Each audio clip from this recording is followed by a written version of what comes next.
Assalamualaikum warahmatullahi wabarakatuh. Kembali lagi bersama Rizky Travel Vlog. Kali ini saya kembali lagi. Jangan pernah bosan untuk teman-teman Rizky Travel Vlog. Kali ini kita hunting lagi dari Balikpapan ke Samarinda. Minggu ini mungkin saya akan sendiri. Minggu yang akan datang mungkin saya akan rame-rame sama teman-teman vlog lainnya maupun teman-teman Bismania yang lainnya di Balikpapan. Kali ini saya sendiri, yang lain belum bisa gabung. Nah, jadi saya saat ini ada di Balikpapan menuju Samarinda. Nah, saya naik kali ini pakai bis Transjaya. Nah, buat teman-teman, kenapa saya sering bilang naik bis AKDP? Nah, jadi sekilas ya teman-teman, bis ini ada yang antar kota dalam provinsi, ada yang antar kota antar provinsi. Nah, kalau yang antar kota dalam provinsi, dia hanya melayani satu kota ke kota yang lain, yaitu dalam satu provinsi itu sendiri. Makanya disingkat oleh para Bismania atau vlogger itu AKDP. Jadi kita ambil depannya. Jadi kepanjangannya AKDP itu antar kota dalam provinsi ya, teman-teman. Jadi contoh antar kota dalam provinsi itu seperti dari Samarinda Balikpapan, Samarinda Bontang, atau Balikpapan Bontang. Nah, itu dia bisnya termasuk dalam bis antar kota dalam provinsi atau AKDP. Nah, kalau yang antar kota antar provinsi atau AKAP biasanya singkatannya, antar kota antar provinsi. Nah, itu contoh seperti bis yang ke Banjar, Samarinda Banjarmasin atau Banjarmasin Samarinda. Nah, itu termasuk kategori bis antar kota antar provinsi. Jadi dia lintas provinsi, Kaltim, Kalsel. Nah, kalau AKDP dia hanya dalam provinsi, yaitu antar kota, Samarinda Balikpapan, Balikpapan Samarinda, atau Balikpapan Bontang, atau Bontang Balikpapan. Jadi dia di lingkungannya hanya dalam provinsi. Beda dengan AKAP, dia luar provinsi, antar provinsi seperti Kaltim dan Kalsel. Nah, itu ya teman-teman sekilas antar kota dalam provinsi, AKDP, dan AKAP antar kota antar provinsi. Jadi bisa dibedakan dari jurusannya itu sendiri, tujuannya itu sendiri, teman-teman. Saya akan naik Transjaya yang AC. Tadi saya naik Sapulidi itu dari Samarinda Balikpapan pakai yang non AC. Ya, itu kembali lagi tergantung dari para penumpang, mau yang pakai AC silahkan, mau yang non AC juga silahkan. Kalau saya pribadi, ini saya pribadi sendiri, kalau yang bis AC itu dia saat berhenti begini posisi mesin menyala. Nah, AC di dalam itu menyala, jadi tidak panas, atau apalagi pada saat cuaca seperti gini ya, panas. Jadi kita tidak panas dalam bis. Beda kalau yang non AC. Kalau yang non AC, kalau pas posisi berhenti begini, itu akan panas. Nah, jadi tergantung kembali lagi dari para penumpang itu sendiri, mau pilih yang AC atau non AC. Kalau saya pribadi, saya lebih memilih yang AC karena saat dia ngetem berhenti, kita tidak kepanasan. Nah, yang kedua juga kalau yang non AC tentu saat hujan kaca-kaca ditutup, jadi kita kayak terasa pengap di dalam itu. Nah, itu salah satu, tapi semua ada kelebihan dan kekurangan masing-masing, teman-teman.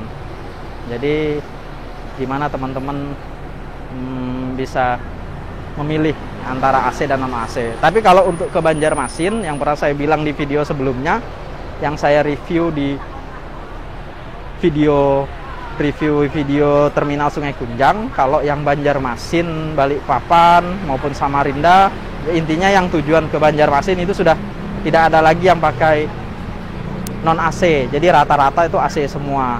Wah, jujur kalau pakai non AC ya ke Banjarmasin perjalanan jauh ya lumayan ya. Jadi sudah tidak ada lagi yang non AC. Jadi semua bis tujuan Banjarmasin itu yang full AC. Ya, inilah kondisinya teman-teman ya. Ini tempat terakhir, pemberhentian terakhir, setelah itu los langsung jalan.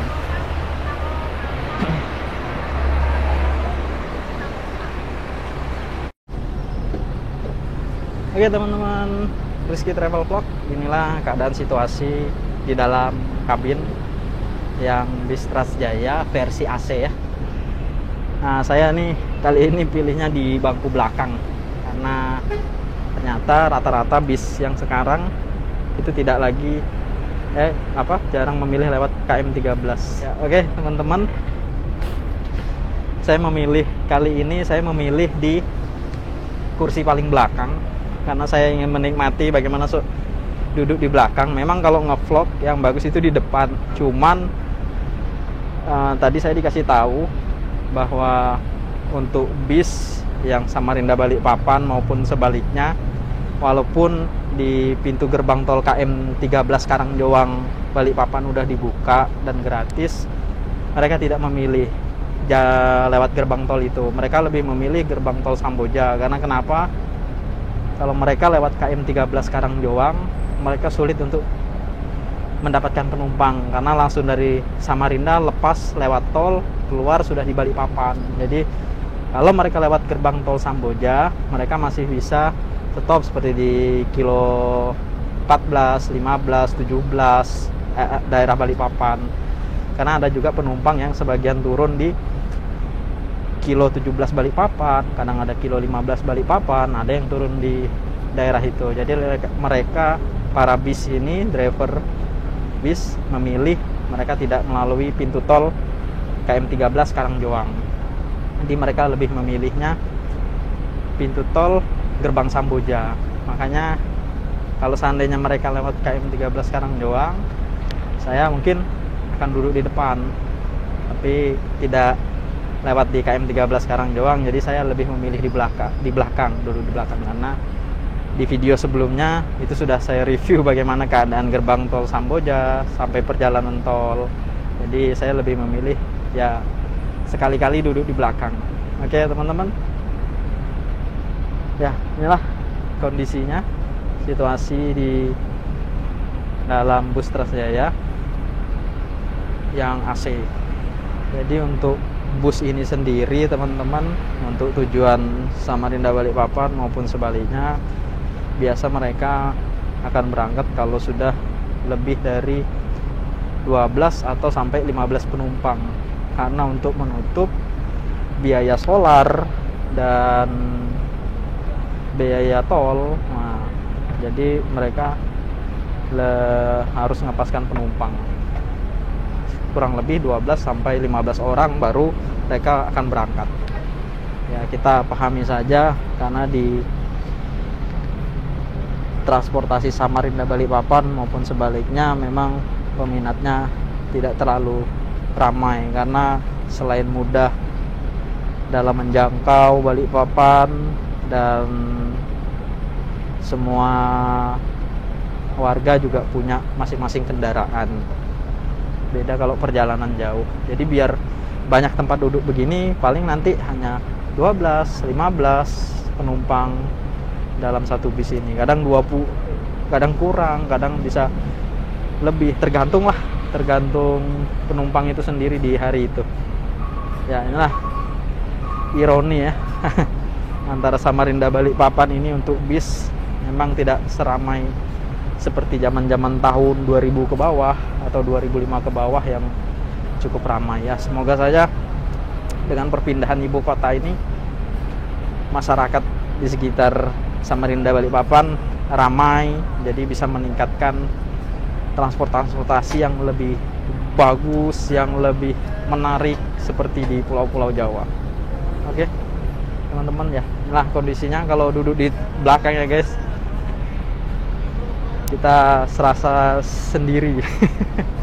Kalau di depan memang bagus untuk ngevlog, cuma ini saya sudah sering betul nge-review video Balikpapan Samarinda, jadi biarlah saya duduk di belakang. Nah kondisinya, nah itu kadang ada barang titipan yang diangkut. Biasa kalau hari-hari weekend ramai ini biasa ya, kalau hari-hari weekend, karena kan yang bekerja dari Balikpapan mau ke Samarinda, yang Samarinda mau ke Balikpapan. Ya lumayan ya teman-teman. AC-nya juga lumayan dingin, saya sudah coba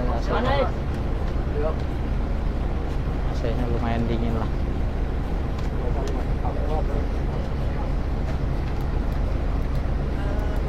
Lampu dingin teman-teman.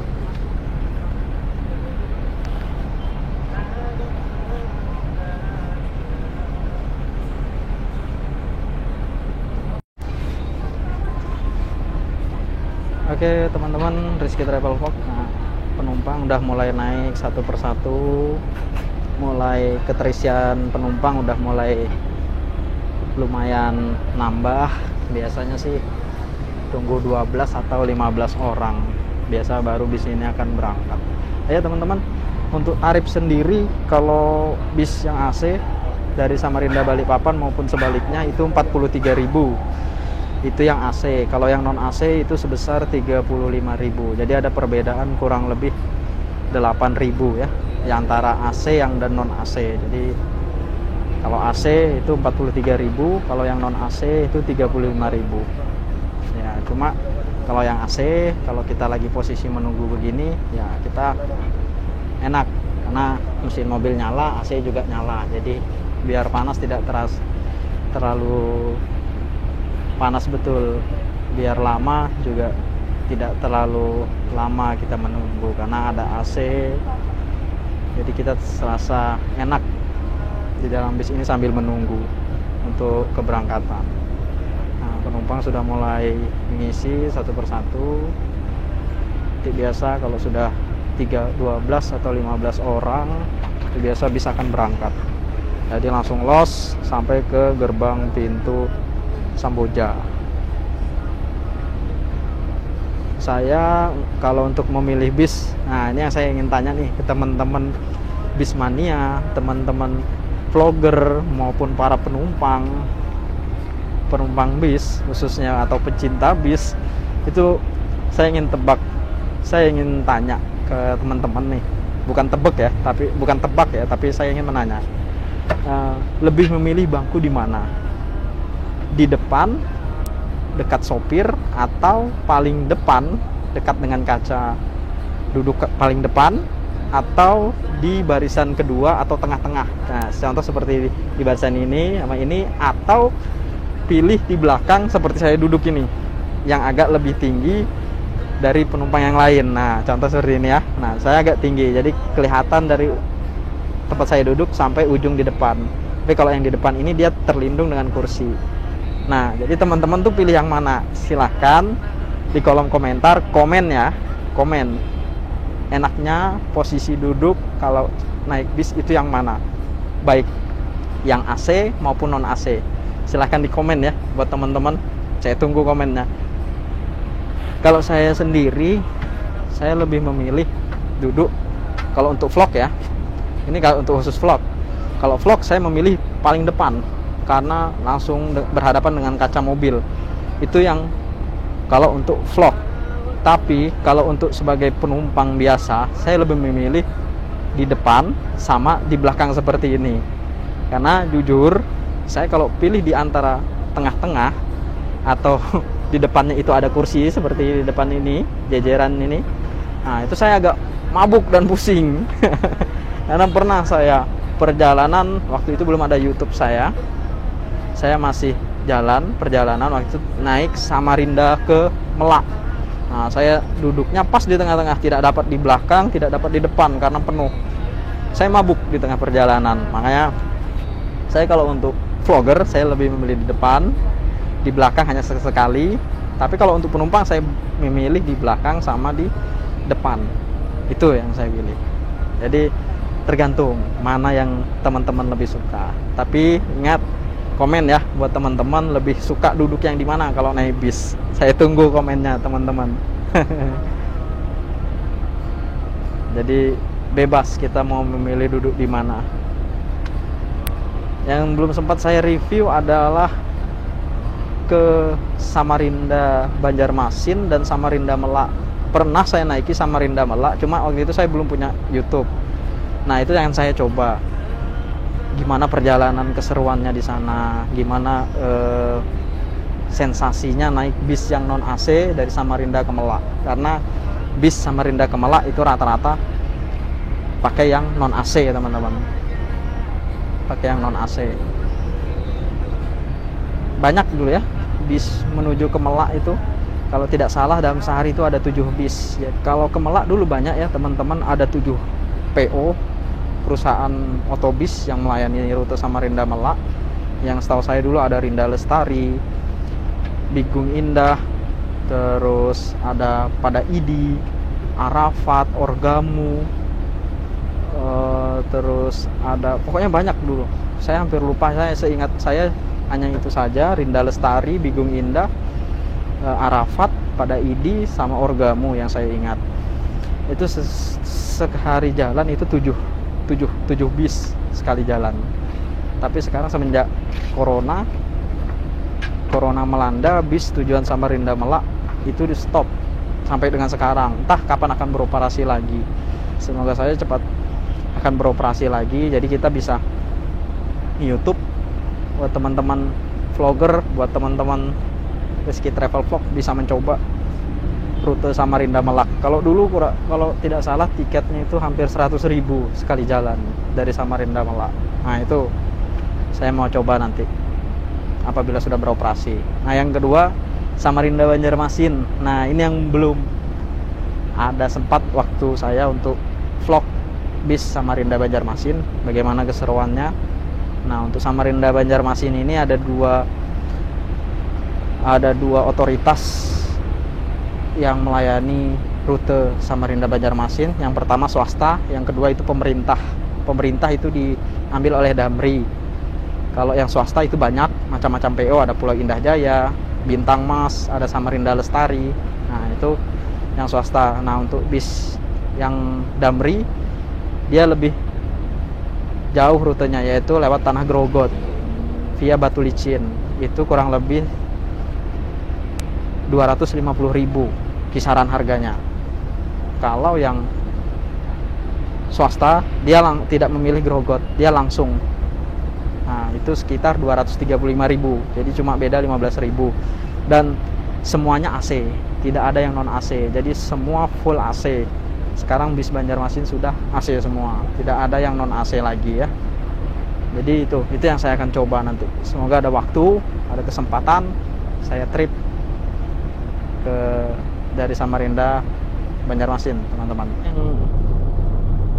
Satu yang unik teman-teman, kalau driver dia tidak bawa teman atau connect, dia akan menarik tarif di saat pertengahan perjalanan. Jadi dia akan berhenti, baru ditarik satu-satu para penumpang. Nah seperti yang di depan, jadi karena drivernya tanpa connect, jadi dia sendiri yang menarik para penumpang ini. Kalau ada temennya atau connect, ya biasa connectnya yang akan menarik satu-satu. Tapi karena dia sendiri, maka drivernya lah yang harus turun tangan sendiri. Jadi dia stop dulu, bisnya di pinggir, baru dia tarik satu-satu para penumpang. Nah, jadi saya tarik satu-satu para penumpang nanti sampai habis, baru dia akan jalan lagi menuju Samarinda. Teman-teman Rizky Travel, cukup sekian hari ini saya mereview transportasi di Samarinda, Balikpapan Samarinda. Tetap saksikan terus channel YouTube Rizky Travel Vlog agar selalu bisa mengikuti perkembangan transportasi di Kalimantan Timur. Oke, insyaallah minggu depan saya akan ngetrip. Mungkin saya akan ngetrip bareng sama-sama Busmania dan teman-teman vlogger yang lainnya, agar kita lebih ramai lagi, atau sering disebut dengan kopdar. Nah, kopi bareng atau kopi darat. Kita akan kopdar, ngopi sambil cerita-cerita. Saksikan ya keseruannya gimana nanti bareng teman-teman dari Busmania dan teman-teman vlogger. Oke, jangan lupa di subscribe, like, dan di share ke teman-teman yang lain agar tahu transportasi di Kalimantan Timur. Oke, assalamualaikum warahmatullahi wabarakatuh.